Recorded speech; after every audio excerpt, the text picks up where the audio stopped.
ensemble, comment ça va ce soir? Je m'appelle Kamel, je suis donc magicien et rebeu, c'est-à-dire si je rassure mon banquier. Souvent, les femmes me demandent de faire disparaître leur mari. Oh, je vais te téléporter, ça vous dit? À chaque fois, à la fin de mon spectacle, les mecs viennent me voir et me disent « Kamel, dis-moi, comment tu fais? J'aimerais bien faire ça pour draguer une meuf. Mais quand t'es moche, on peut rien faire, mon pote. » Ma grand-mère, elle avait un rêve dans sa vie, voir la neige.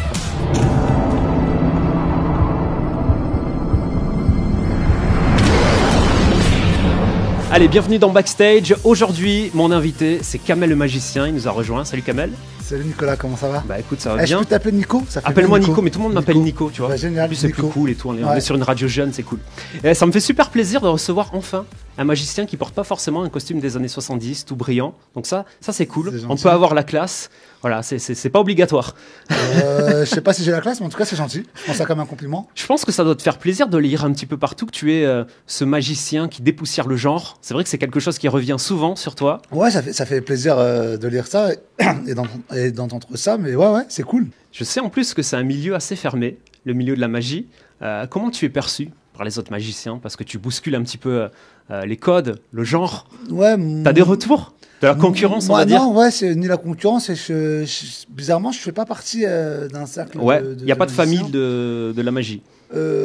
Si, il existe, je pense, des familles, mais moi, en tous les cas, j'en fais pas partie d'une en tous les cas. Alors, Kamel, c'est bien sûr le magicien des stars. On va en parler d'ici quelques instants. Tu seras à Toulouse prochainement avec un superbe spectacle.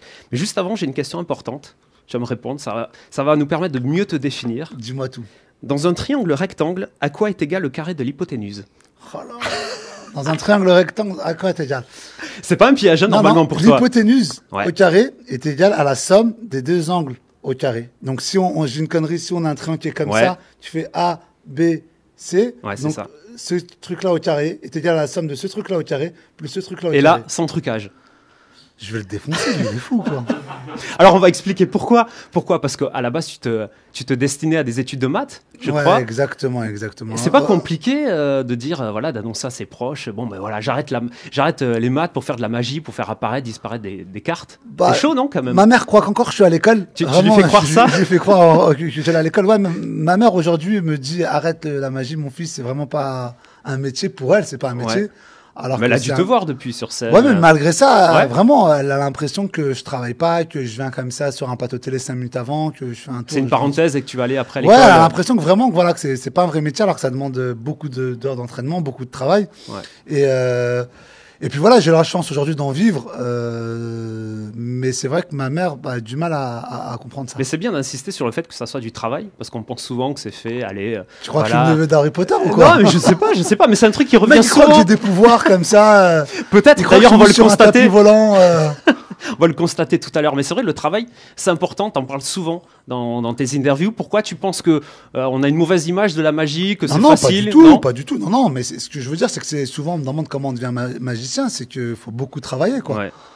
C'est comme tout, c'est comme animateur, présentateur, boulanger, c'est beaucoup de travail à chaque fois. Exactement, c'est un vrai métier. Mais t'as commencé depuis tout petit, hein, je crois. Avec tes frères, t'essayes de faire des tours. J'ai découvert la magie à l'âge de 11 ans. La première fois que je vois un tour de magie, c'est à la télé. Quand je vois ça, je me dis, waouh.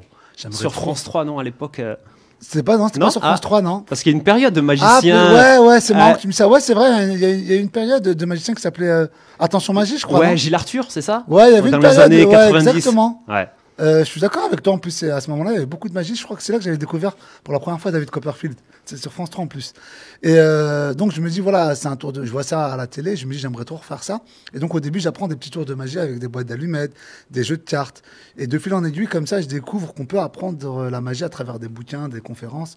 Ouais. Et donc voilà. Donc ce sont tes frères, hein, je crois, tes premiers cobayes, spectateurs, ouais, exactement, c'était mes cobayes. J'ai la chance d'avoir 5 frères et dès que j'apprenais un tour, même si c'était 2h du matin, je réveillais mes frères en leur disant, hey, tiens, je vais te faire un tour, j'ai appris quelque chose. Là, ils me mettaient des coups de botte, ils me laissent-moi dormir, on en a rien à foutre tes tours de magie. T'as eu toi aussi la boîte de magie avec l'œuf en plastique? Non, malheureusement. Non, t'as pas eu ça? Non, t'es passé à côté de quelque chose. Bah ouais, c'est surtout que mes parents, c'était, m'ont jamais offert de boîte de magie. Bon, tu t'es bien rattrapé depuis. Ouais. D'ailleurs, on va pouvoir le constater le 21 décembre. 21 décembre à Toulouse, à Toulouse, au Casino Barrière. On exactement. va en parler d'ici quelques minutes. Juste, on va revenir sur ta carrière. Je sais que c'est le grand journal qui t'a révélé. Mais il y a eu également autre chose. Ce sont ces vidéos de street magie. Est-ce que tu peux nous en parler un petit peu plus? C'est Bien quoi sûr. concrètement la street magie? J'ai commencé, moi, ma première télé, c'était sur. Premières émissions, c'était sur France 4. Ouais. Et c'est vrai que c'est Canal, le grand journal, qui m'a fait propulser en avant. Et les émissions de Street Magie, c'était des émissions qu'on avait fait aussi pour Canal+. Donc, c'était David Blaine, qui est le précurseur de la Street Magie. Un Américain, ouais. Un Américain, exactement. L'idée, c'est d'aller dans la rue et de faire des tours de magie aux passants qu'on rencontre au hasard, et surtout avec les accessoires de la vie de tous les jours, que ce soit un feu rouge, un distributeur de boissons, un panneau publicitaire. Et sans trucage vidéo, on est d'accord? Non, non, aucun trucage vidéo. Non, ça n'a aucun intérêt. Moi, je l'avais vu aux États-Unis. C'est pour ça que tu es sur le plateau du Grand Journal, par exemple, lorsqu'on faisait des tours de magie aux grandes stars américaines. Non, il n'y a aucun trucage vidéo. Tu parlais de David Blaine, ça me fait penser à certaines vidéos de lui aux États-Unis. Contrairement en France, en fait, c'est vrai que les Américains, ils ont une manière de s'exprimer c'est pas la même. C'est vrai. C'est aux États-Unis, c'est oh my God, c'est un truc énorme. En France, on n'est plus sur la magie, on est moins démonstratif. Complètement. Le public américain et le public français est complètement différent. Ouais. C'est vrai qu'en France, on a souvent tendance à essayer de comprendre le truc. Ah tiens, comment ça marche? Ah, je crois avoir compris. Ça doit être agaçant, non? Quand on est magicien. T'as envie de dire, mais laissez-vous porter par le tour. Exactement. C'est vrai que l'idée, c'est de se dire kiff. Bah oui, c'est tout. Pendant un moment, ils cherchent pas. Alors que c'est vrai que les Américains, sur ce côté entertainment, c'est oh my God, how do you do that? It's amazing, I can't believe it. T'as vu mon accent? Mais c'était génial. D'ailleurs, je sais, t'as un accent comme ça parce que t'as bossé aux États-Unis. Ou alors non, ce sont des Américains qui ont bossé avec toi. Non, un peu. Ouais, déjà pour Canal+, on avait fait un documentaire sur la magie à Las Vegas. J'y vais très souvent, et c'est vrai que mon metteur en scène est un Américain qui s'appelle Don Wayne, qui a travaillé plus de 20 ans avec David Copperfield. Donc voilà, donc je connais très bien Las Vegas. Ça, c'est la reconnaissance. Ça, c'est la classe. Quand on bosse avec un mec qui a travaillé avec David Copperfield. Copperfield. Avec un mec qui a travaillé avec David Copperfield, et putain, là, je suis avec toi, Nico. Bah, tu vois, ça, c'est la classe, c'est ça. Les États-Unis, c'est vraiment ton modèle, c'est l'inspiration pour toi. Bien sûr. C'est comme tout, ils ont 20 ans d'avance, vraiment, dans le cinéma, dans l'entertainment, dans tout. Le stand-up, en France, ça a apparu il y a quelques années. Aux États-Unis, ça a plus de 30 ans.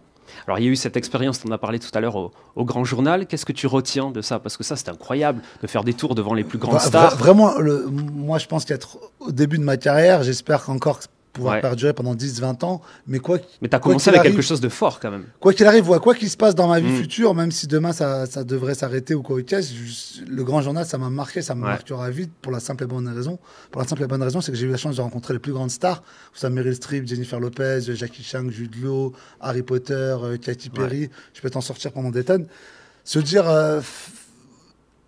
à l'époque, jamais j'aurais pu imaginer une seule seconde pouvoir faire des tours de magie à ces gens-là, les rencontrer. Et donc voilà, c'est que du bonheur. Avec Jennifer Lopez, j'ai dansé avec elle. Je me rappelle, Pato s'est ouvert, je suis venu, j'ai dit bonjour Jennifer, hop, je me suis levé, j'ai dansé avec elle, c'était pas prévu. Limite, je voulais dire à Deniso, merci Michel, c'est tout pour moi, c'était ça le tour de magie, et me barrer. Mais tu vois, ça c'est intéressant parce que là on est dans une émission qui s'appelle Backstage et on s'intéresse à l'envers du décor. Est-ce que tu avais des consignes de la part des managers? Ouais, c'est vrai que la toute première. Parce que là j'ai l'impression qu'elle a cassé un peu peut-être une consigne, non? Le fait de danser avec toi. Si tu veux, ça aurait été impossible pour moi d'aller dire que ce soit aux personnes du Grand Journal ou entre guillemets aux agents de Jennifer Lopez, on va dire en fait je vais venir, mais au-delà de lui faire un tour, elle va se lever, je vais danser avec elle. Ils m'auront dit n'y compte même pas, ne rêve même pas. Ouais, ça s'est fait sur le moment. Exactement, si tu veux, une fois que tu prends au dépourvu la personne, en plus en règle générale, si tu veux, les acteurs sont plutôt partants, c'est souvent leur entourage, les agents qui sont plus réticents. Et donc voilà, moi j'ai tenté ma chance, elle aurait pu me dire non. Ouais, après c'est une question de feeling. Je crois qu'elle a kiffé sur mon le sourire. moment. Non, mais elle a kiffé mon sourire, je pense. Le sourire de David Copperfield, un peu, je vois ça. Je sais pas si je dois le prendre pour un compliment, voilà. En tout cas, c'est laissé emporter et j'ai bien kiffé. Et je pense que le kiff aussi pour un magicien, c'est de faire un tour devant Harry Potter. Ça, c'est Harry bon. Potter. Mais je l'ai mis à l'amende, hein. Je l'ai défoncé. Ouais, mais j'ai vu ça. Je te dis, je suis venu tout de suite, bam bam. Il t'en parle après, justement, de l'émission. Il vient de t'en parler. Bien sûr. Il vient, il dit comment t'as fait. Comment ça, tu voles sur un balai à longueur de journée? Et tu sais pas le tour de Kamel le magicien. Exactement. En tout cas, pour nous, le kiff, ça va vraiment être de te découvrir sur scène. Ça va se passer prochainement, le 21 décembre. 21 décembre à Toulouse, exactement, au casino. Au théâtre du Casino Barrière. Exactement. Le 21 décembre, je crois que c'est une date qui te porte bonheur en plus. Il me semble que c'est ça a été la première de ton spectacle. La première de mon spectacle. C'est possible. Ah bon, ouais, mais j'ai travaillé. Ouais, c'est ça. Ouais. Ah, j'aime pas ton pull, mais t'as travaillé quand même. T'aimes pas mon pull? Ouais. Fais-moi le apparaître différemment. T'as travaillé quand même. Ah bon? Ouais, c'est ça, je crois que c'est le 21 décembre. Et il va se passer des choses incroyables. Ouais, c'est ce qu'on peut dire. On n'est pas dans un spectacle traditionnel en fait de magie. Je dis pas ça parce que c'est moi, j'essaie pas de vendre mon spectacle. Vraiment, c'est un spectacle en toute modestie où j'essaie de faire un show à l'américaine, vraiment. Déjà de par son metteur en scène, mais vraiment il n'y a pas que de la magie. il y a de la danse, il y a du stand-up. T'as des danseuses et tout ça ou c'est toi qui danses? Non, ouais, pas de danseuses, des danseurs. Des danseurs. Ouais, parce que je voulais pareil casser les codes de la magie où on a l'assistant. Oui, l'assistant bimbo. Exactement. Bah, rien que pour ça, moi, j'ai pas voulu avoir de pas du tout misogyne quoi, ok ça. Non, mais on comprend. Mais c'est juste que voilà, ouais. je voulais casser les codes de la magie et j'ai un vrai danseur chorégraphe professionnel qui a remporté d'ailleurs un championnat du monde à Los Angeles. Et donc voilà, il y a de la danse, il y a du stand-up, il y a de la vanne, il y a du mentalisme. Il y a un mec qui fait du bruit depuis tout à l'heure. Ouais, depuis tout à l'heure, qui va être viré d'ailleurs dans pas longtemps. Exactement. Bref, c'est pas grave. Je fais énormément participer les gens du public. Donc je fais monter les gens sur scène, je descends dans le public. Il y a du close-up, c'est ce qu'on va faire tout à l'heure, la magie rapprochée. Il y a de la vidéo. Non, mais vraiment, j'essaie vraiment de faire un show. Mais là, on parle de la forme. Mais dans le fond, est-ce que tu penses qu'aujourd'hui, on peut encore apporter des choses dans la magie? Est-ce que tous les tours n'ont pas été créés? Est-ce qu'on ne fait pas que changer un peu, tu vois, l'habillage? Je suis d'accord avec toi, entre guillemets, même si parfois on peut penser qu'on invente des tours, il y a des tours qui existaient depuis la nuit des temps. On les réinvente, peut-être. Ouais, on les remet en scène différemment, je pense. Et on les présente différemment.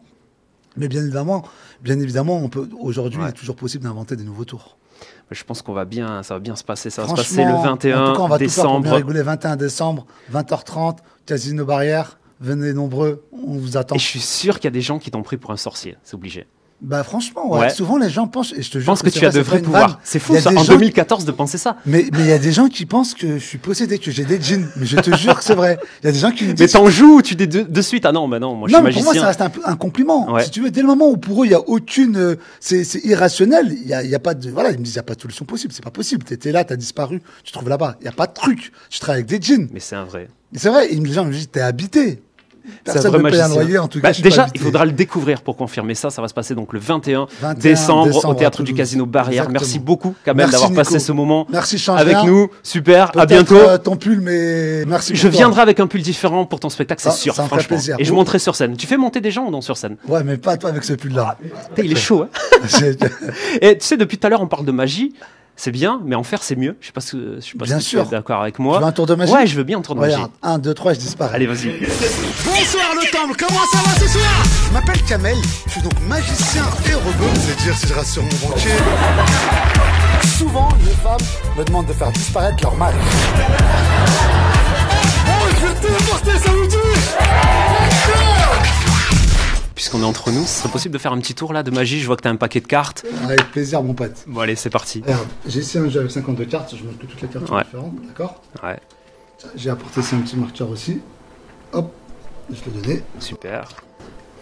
Je vais faire défiler les cartes. Tu vas me dire stop quand tu veux. Stop. Voilà. Si tu veux la carte, ouais. Montrer. Est-ce que tu peux signer la carte s'il te plaît? Tu fais une grosse signature. Voilà, parfait. Je la montre. Parfait. C'est fait. Ok, parfait. Au milieu du paquet. Et regarde bien maintenant. Si je claque des doigts et que je défile tout doucement les cartes comme ceci, en principe, il y a une carte, une seule qui devient rouge. Avec un petit autocollant. Ce qui serait fort, c'est que ce soit ta carte. Bah oui, forcément. Très fort. Ouais, sauf qu'il y a une petite erreur. Non, j'ai dit que ça serait fort. J'ai pas dit que ah ouais, d'accord, ouais, ok. Parce que là, tu vois, j'avais des doutes sur le fait de venir te voir en spectacle. Est-ce que t'as une petite pièce? Ouais, je crois que j'ai ça sur moi. Je vais te donner. Donc le 8 de pique, c'est pas ta carte? Non. D'accord. Allez. Mais regarde, sur le dos de cette carte, on a un petit autocollant. Ouais, je vois ça. Tu peux gratter, s'il te plaît? Non, tu grattes avec la pièce. Allez, hop. Non, je vais le gratter à ta place. Regarde. Vas-y. Merci, je gratte comme ça. Oh là là, ça c'est fort ça. Non mais il est possédé, c'est un sorcier, c'est pas possible. 5 de cœur, c'est ta carte? Ouais, c'est ma carte. Donc c'était pas 8 de pique, mais 5 de cœur. Ouais, c'est ça. Mais ce qui serait fort, c'est de faire juste ça et la yes. Oh là là. Alors là. Il y a même le caméraman qui commentait tout, tu vois. Super. Bah, on n'est pas beaucoup, mais je pense qu'on peut applaudir Kamel le magicien. Merci beaucoup. Et donc je rappelle la date de ton spectacle, ça sera le 21 décembre. 21 décembre au théâtre du Casino Barrière. Exactement. Et ce sera de la grande illusion. Il y aura 2-3 tours de close-up comme ça projetés sur grand écran. Et ça sera que du kiff et du bonheur. Et on vous attend tous. Merci Kamel, à bientôt. Merci, Nico.